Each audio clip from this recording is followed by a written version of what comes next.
안녕하십니까? CJB 아침 뉴스입니다. 코로나19 유행 시기에 확진자 전담병원으로 역할을 했던 지방 의료원들이 최악의 경영난에 허덕이고 있습니다. 환자도 의사도 떠나면서 병상 가동률이 절반 아래로 떨어진 데다 정부의 코로나 회복기 지원마저 끊기면서 존폐 위기로 내몰리고 있습니다. 이윤영 기자가 보도합니다. 충주의료원 본관 5층입니다. 51병동과 52병동의 불이 모두 꺼진 채 운영이 중단됐습니다. 2개의 병동, 79개 병상이 폐쇄된 지 벌써 2년째입니다. 코로나 이전만 해도 환자들로 가득했던 병실들이 모두 공실로 남아돌고 있는 겁니다. 실제로 코로나19 이전인 2019년 87%에 달했던 충주의료원의 병상 가동률은 코로나 이후 35%까지 떨어졌습니다. 코로나 이전 5천만 원이던 적자 규모도 지난해 112억 7천만 원으로 225배나 늘어났습니다.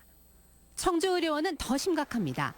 코로나 이전만 해도 4억 500만 원의 흑자를 기록했는데 지난해에는 153억 7천만 원의 적자로 돌아선 겁니다. 2년 전 감염병 전담병원 지정은 해제됐지만 떠난 환자들은 돌아오지 않았고 코로나 병원이라는 낙인 속에 새로운 환자들의 발길마저 끊긴 겁니다. 하지만 정부가 약속했던 코로나 회복기 손실보상 지원 약속은 6개월 만에 중단됐습니다. 올해 회복기 지원금 예산도 전무한 상태입니다. 회복되는데 아직은 여력이 없습니다. 그래서 지원을 받지 않으면은 저희 병원은 이제 내년 전반기, 다른 병원들은 이제 금년 후반기부터 공공의료기관들이 이제 경상비 지급을 못하는 사태가 여기저기서 지금 이제 생겨날 겁니다. 실제로 인근 천안의료원의 경우 지난 6월 임금 체불이 불가피해지자 은행에서 대출을 받아 월급을 지급하는 상황으로까지 내몰렸습니다. 이에 충주의료원과 청주의료원 노조는 지역의 공공의료 붕괴를 막기 위한 예산 지원을 촉구하고 나섰습니다. 국민의 생명권, 건강권을 지켰잖아요. 공공기관에서 할 수 있었던 거거든요. 민간병원에서는 할 수가 없어요. 왜냐하면 적자가 이렇게 날 걸 뻔하니까. 그 역할을 했기 때문에 그 정상화가 될 때까지는 정부나 지방지자체에서도 좀 책임을 져야 된다고 생각을 해요.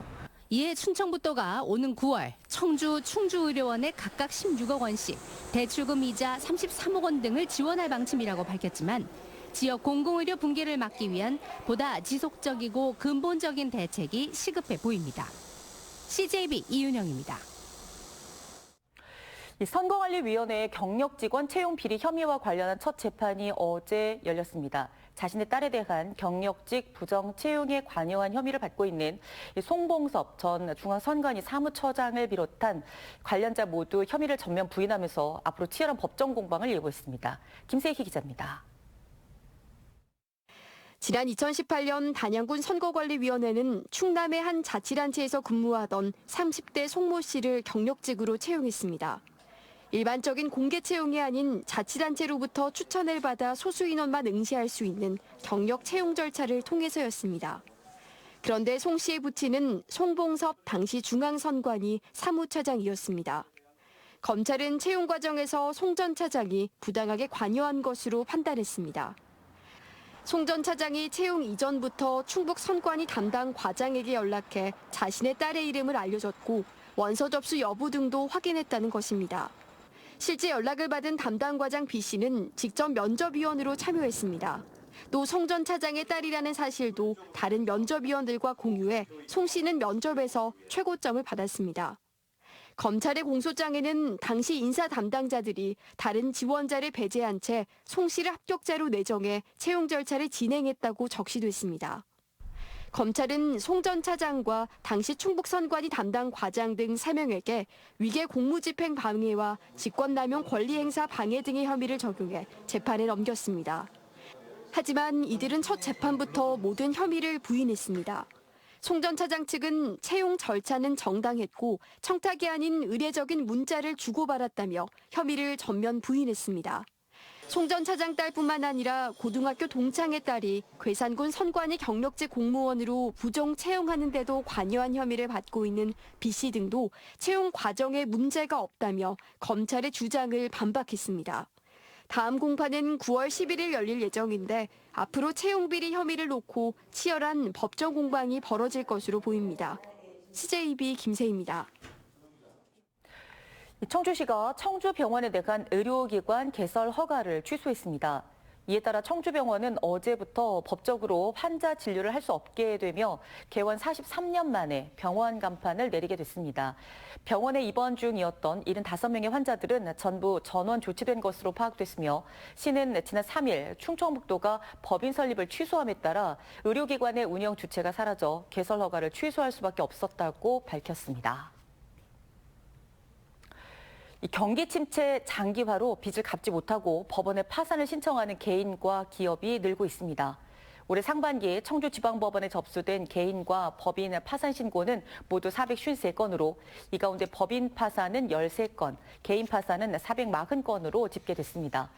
개인 회생 신청 건수는 지난해 1년간 3,670건으로 2013년 관련 통계가 공표된 이후 가장 많은 것으로 집계됐습니다. 대부분 학교에서 여름방학이 시작됐는데요. 요즘 초등학교는 지금이 방학이 맞나 싶을 정도로 교실마다 아이들이 가득합니다. 지난 3월부터 시작된 늘봄학교 영향이 큰데요. 초등학교는 이제 사실상 연중 운영 체제가 됐습니다. 조상우 기자입니다. 청주 서원구 모충초등학교입니다. 아이들이 비즈 공예를 배우고 있습니다. 집중력에 좋은 활동입니다. 다른 교실에선 아프리카 악기 수업이 한창입니다.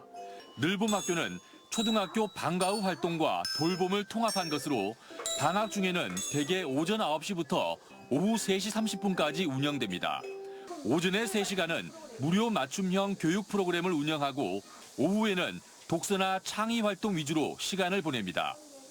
기존의 돌봄 교실과 방과 후 프로그램도 당장 없애지 않고 과도기적으로 늘봄 교실에 통합시켜 운영하고 있습니다. 학부모님들은 안심하고 생업에 종사할 수 있어서 좋고 아이들은 학교에 와서 다양한 프로그램을 접하고 새로운 친구들을 사귈 수 있어서 그것이 장점이라고 생각합니다. 늘봄학교 도입으로 기존과 달라진 부분은 인원 제한으로 인한 탈락자가 없다는 점입니다.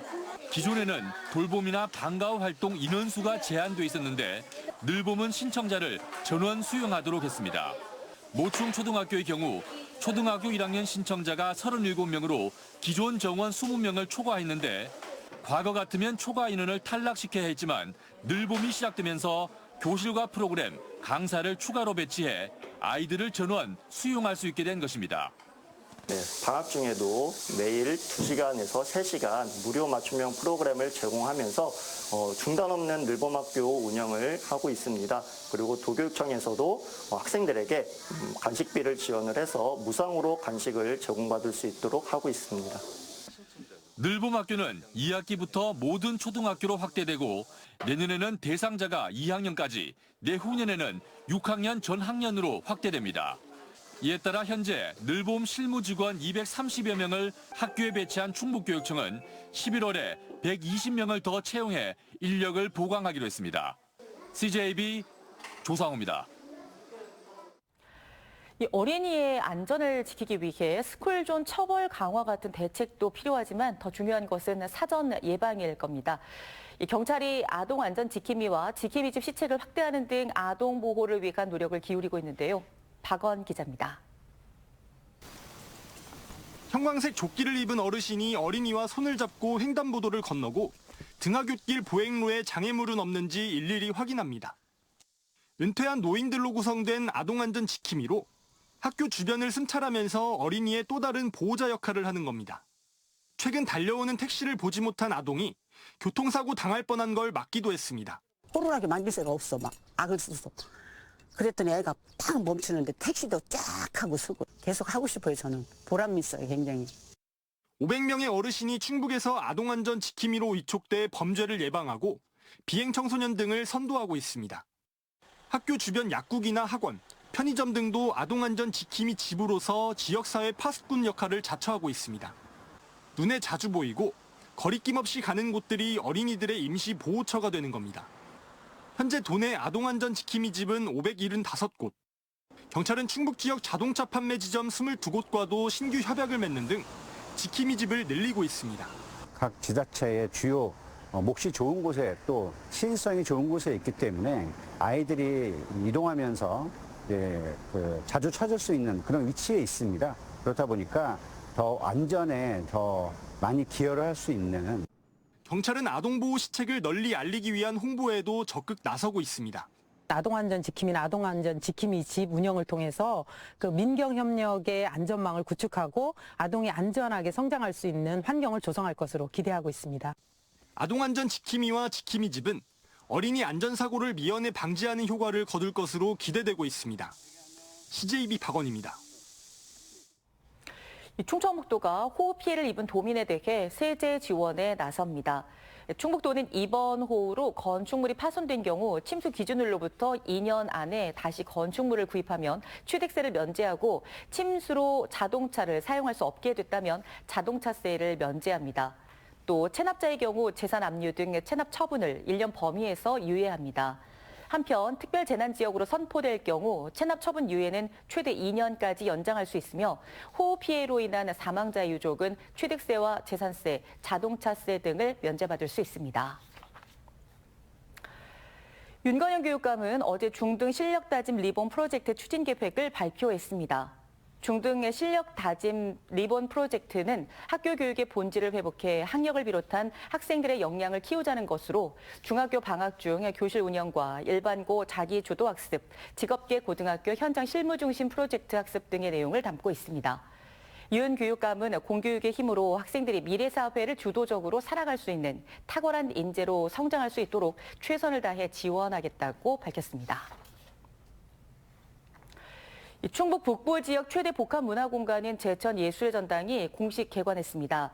지난 2021년 착공에 450억 원을 투입한 제천 예술의 전당은 799석 규모의 대공연장과 커뮤니티 아트센터, 아카데미실 등을 갖췄습니다.